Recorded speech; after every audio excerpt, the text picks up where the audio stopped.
Buenos días, estimados participantes.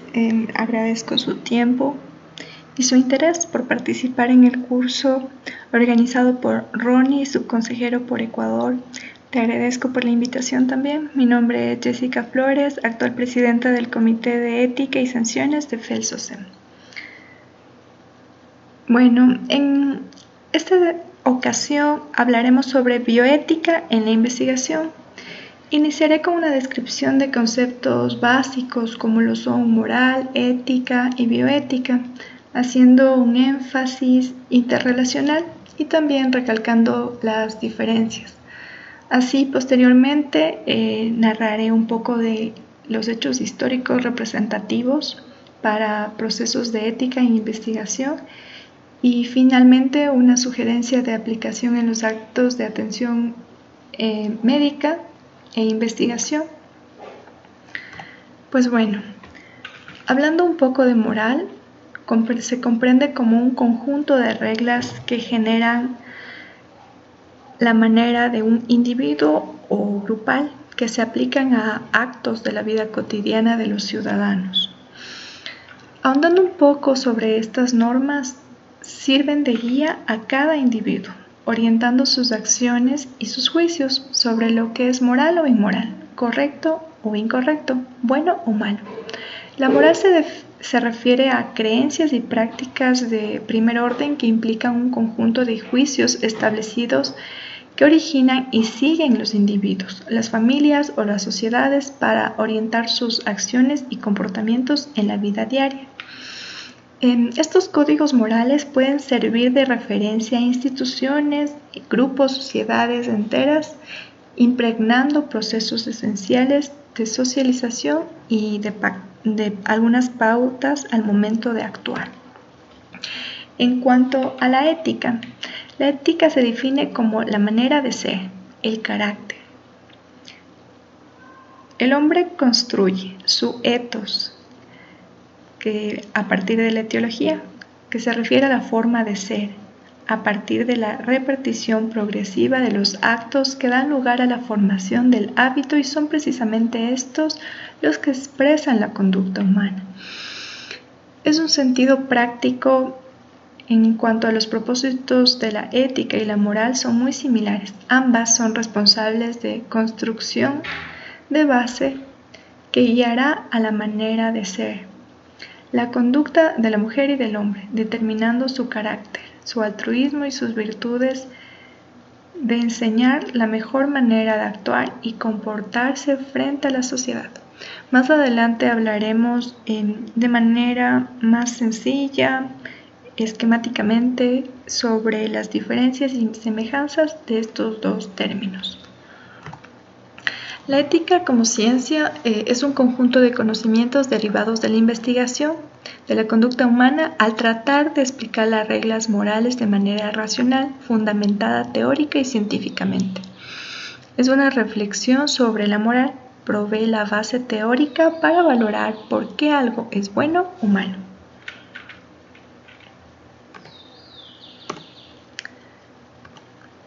En cuanto a la bioética, este término fue introducido por el oncólogo holandés Rysselin van Potter, a quien se le atribuye por primera vez esta palabra a partir de 1971. Apoyando su visión, él formula la propuesta de una nueva disciplina que sirva como un puente entre las dos culturas, es decir, la científica y la biológica, en torno a la vida y al medio ambiente, humanista y centrada en la ética. Aquí les presento un esquema, un mapa conceptual, en donde podemos ver estos tres términos que confluyen en algunos aspectos y a su vez los tres se subdividen dependiendo del análisis que se le dé social, político, sanitario, en otros términos así como la ética, en ética descriptiva, ética filosófica, ética normativa, en cuanto a la moral vivida, religiosa, reflexionada, y la bioética y derecho, bioéticas secuenciales, y a su vez se pueden subdividir en múltiples ramas dependiendo del análisis y el enfoque. La diferencia básica entre ética y moral, podemos comprender que la ética surge como tal en la interioridad de una persona, como resultado de su propia reflexión y su propia elección. En cuanto a la moral, será un conjunto de normas que nacen en el seno de una sociedad y como tal ejerce influencia muy poderosa en la conducta de cada uno de sus integrantes. Es decir, la ética son mis propios valores, lo que yo creo, lo que yo pienso, independientemente de las leyes que implique la sociedad. Tal vez yo puedo pensar que asesinar a los violadores es correcto. Pero en cuanto a una base moral, en las leyes de la Constitución no está aprobado este asesinato. Entonces yo no puedo asesinar y debo basarme a una conducta, a un conjunto de normas. Las semejanzas entre ética y moral. En los dos casos son normas, percepciones, y la moral será un conjunto de normas que una sociedad se encarga de transmitir de generación en generación. En cuanto a la ética, será un conjunto de normas que el sujeto ha esclarecido y adoptado en su propia mentalidad. Estas pueden confluir, pueden empatar, pero en algunas ocasiones estas pueden ser discrepantes o no respetadas. Un asesino en serie evidentemente no respetará un conjunto de normas de una sociedad, ¿sí? Hablando un poco de historia, previo a que existan reglamentos o códigos que hagan respetar la ética, la moral, la bioética, existían varios experimentos terroríficos en seres humanos. En esto quiero hablarles un poco del experimento Tuskegee, que es uno de los más representativos y hablados en la historia. Este experimento se realizó en Alabama, en Estados Unidos, entre 1932 y 1972, un experimento que duró 40 años, en donde se tenía por objeto estudiar la historia natural de la sífilis en pacientes afroamericanos pobres, en donde se les dejó sin tratamiento durante todo este tiempo. A pesar de que se sabía años después que la penicilina era el tratamiento idóneo, no se trató a estos pacientes. Un tercio de estos fallecieron durante el experimento. Evidentemente no hubo normas éticas ni bioéticas, no se les informó lo que se quería hacer con ellos, no hubo un consentimiento informado. Obviamente estas personas no tuvieron derecho a retirarse del estudio, en donde fueron violados muchos de los derechos humanos. Así también, como mención, el estudio Willowbrook en Estados Unidos en los años 1950 y 1970, en donde hubo un contagio con virus de hepatitis en niños con retraso mental.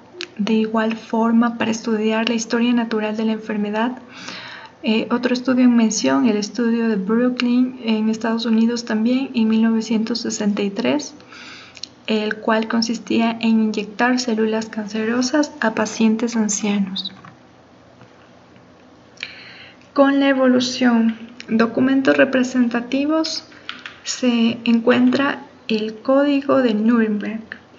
En este documento es el inicial y el importante, muy importante, en donde se formularon principios básicos de la investigación médica en humanos. A partir de este surgen otros códigos y declaraciones omitidos por la Organización Mundial de la Salud y la Organización de Naciones Unidas, así como en diversas instituciones médicas internacionales. Este código surge en 1947, en donde constan 10 preceptos para realizar investigaciones médicas en humanos, de los cuales destaca primordialmente el consentimiento voluntario del sujeto, el cual es esencial para ejecutar cualquier tipo de investigación. La persona involucrada debe estar siempre plena y consciente de su libertad de decidir si toma o no el experimento. Y el investigador tiene la responsabilidad de proporcionar toda la información acerca del estudio a realizar. Posteriormente surge la Declaración de Helsinki en 1968 por la Organización Médica en una asamblea mundial llevada a cabo en Helsinki. Aquí se publicó una declaración en la que se establecen los principales problemas de salud. En este documento ha sufrido varias modificaciones subsecuentes, la primera en 1975 y las últimas en el 2000 y 2002, con el fin de realizar y analizar nuevas situaciones y problemas que surgen con la evolución y la investigación y el proceso de la ciencia en sí. En este documento debemos recordar que resalta el propósito y la finalidad de la investigación médica, la cual debe enfocarse en la comprensión de la etiología y patogénesis de la enfermedad, mejorar los procedimientos diagnósticos, terapéuticos y profilácticos, además de que se reconoce el avance de la ciencia médica y de salud se logra a partir de la investigación y por ende en la experimentación de los seres humanos. Además de este documento surge el informe de Bellmont, el cual resalta el respeto por las personas mediante el consentimiento informado, así también el principio de autonomía, beneficencia, evaluación de los riesgos y los beneficios y la justicia, una justa selección y distribución. Teniendo en cuenta los principios bioéticos, la autonomía, justicia, beneficencia y no maleficencia, de los cuales debemos tener conceptos claros. La autonomía se refiere al respeto, a la libre determinación que tienen las personas para decidir entre las opciones que a su juicio son las mejores, entre las diferentes posibilidades o tratamientos que se les haya informado. Esto siempre tendrá base conforme a valores, creencias y planes de vida del mismo individuo. Así pues, la autonomía es diferente entre una persona y otra. En cuanto a la beneficencia, se considera la necesidad de valorar las ventajas y desventajas, los riesgos y los beneficios de los tratamientos propuestos o de los procedimientos de la investigación con el objeto de maximizar los beneficios y disminuir los riesgos. En cuanto a la no maleficencia, es un principio ético que protege a los individuos en una práctica o investigación clínica en lo que refiere a no hacer daño, a no ser sometidos a riesgos innecesarios. Y hablando de la justicia, este principio alude que todos los casos similares se traten de forma equivalente. Es decir, se pretende que la distribución de los beneficios, los riesgos, el costo, la atención sanitaria o la investigación se traten de forma justa. Ahora, entendiendo todos estos términos y comprendiendo la evolución, los códigos, las normas que han surgido en todo el trayecto de la investigación y la práctica clínica, vamos a enfocarnos en la investigación en la salud. ¿Qué es la investigación en la salud? Este es un método de adquirir nuevos conocimientos, evidentemente, mediante la investigación en salud que hace descubrimientos cómo mejorar la salud. Los colaboradores en la investigación comunitaria. Un modelo esencial es que exista un comité de ética, evidentemente, el personal de la investigación y la comunidad. ¿Por qué es necesaria la comunidad, la participación en una comunidad? Es necesario porque se debe desarrollar una conexión entre la comunidad y el personal de investigación para plantear las preguntas e inquietudes de la localidad y representar los intereses de los participantes. Recordemos que el principal objetivo de realizar investigación científica no es incrementar la publicación de los investigadores, que esto vaya anexado a su hoja de vida, sino solucionar un problema o mejorar una condición. La participación comunitaria en el proceso de investigación, antes de iniciar el estudio para informar a la comunidad, durante el estudio para seguir el progreso del estudio y después del estudio para compartir los resultados en dicha investigación.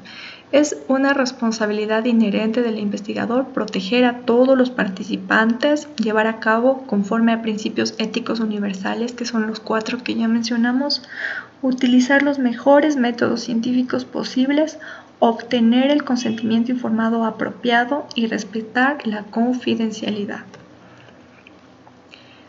Esta investigación debe estar de acuerdo con un protocolo elaborado previamente, asegurarse de cumplir con los requisitos del Comité de Ética, brindar tratamiento y/o la asistencia acordada y apoyar los intereses de largo plazo de los participantes y de la comunidad después del estudio. Así también comunicar los resultados del estudio. Estas, a su vez, son responsabilidades del patrocinador, que siempre puede ser la universidad o el mismo investigador. En resumen, se debe diseñar una investigación ética que satisfaga las necesidades locales, garantizar una revisión ética por medio del Comité de Ética, que ya se habló anteriormente, realizar la investigación conforme a las normas éticas más estrictas, aplicar y compartir los conocimientos adquiridos en esta investigación. Los elementos esenciales en un consentimiento informado son descripción de la investigación, una breve descripción de lo que se va a hacer, los riesgos probables, eminentes, además de los beneficios, las alternativas, recalcar la confidencialidad, indicar si habrá o no compensación, poner o colocar los contactos tanto de los investigadores como del Comité de Ética, y si es que llega a existir algún auspiciante también. El participante debe tener en cuenta que la participación es voluntaria y tiene derecho a retirarse de la misma. Acá detallo un poco sobre qué debe tener cada aspecto del consentimiento informado, que lo pueden revisar a detalle. Es importante que se tenga un consentimiento informado. Yo les sugiero que lleven un consentimiento informado general a sus prácticas universitarias, a la calle o donde sea, porque uno nunca sabe cuándo se puede encontrar con un caso clínico interesante que lo puede plasmar en un trabajo científico. Esto será esencial y muy importante.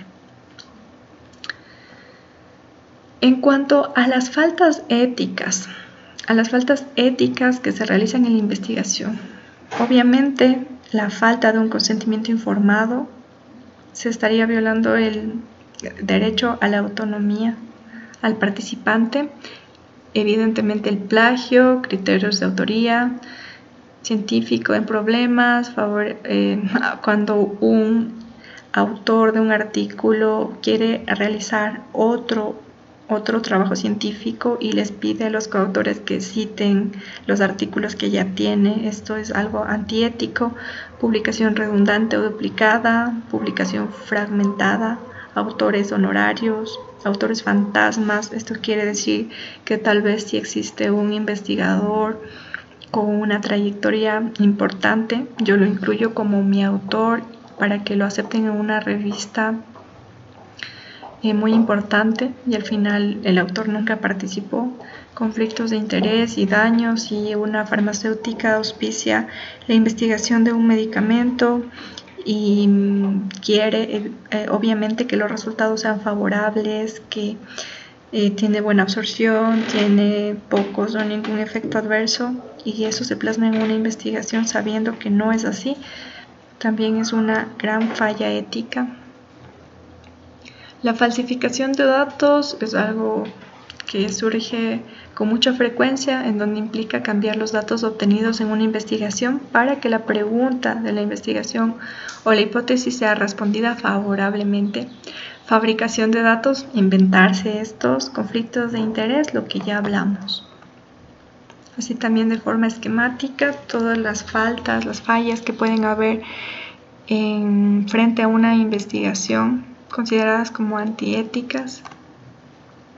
Aquí les dejo algunos enlaces virtuales que son propios de la Universidad Cayetano Heredia de Perú, en donde hablan un poco sobre investigación o también ahondan en temas éticos y bioéticos. Todos estos cursos son gratuitos y certificados.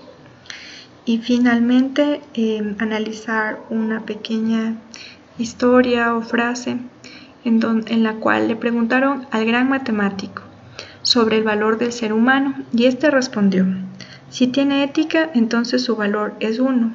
Si además es inteligente, agréguele un 0 y su valor será 10. Si también es rico, súmele otro 0 y será 100. Si por sobre todo esto, además, es una bella persona, agréguele otro 0 y su valor será 1000. Pero si pierde el 1 que corresponde a la ética, perderá todo su valor. Solamente quedarán los ceros. Así de sencillo, sin valores éticos ni principios sólidos, no queda nada más, solamente delincuentes corruptos y malas personas.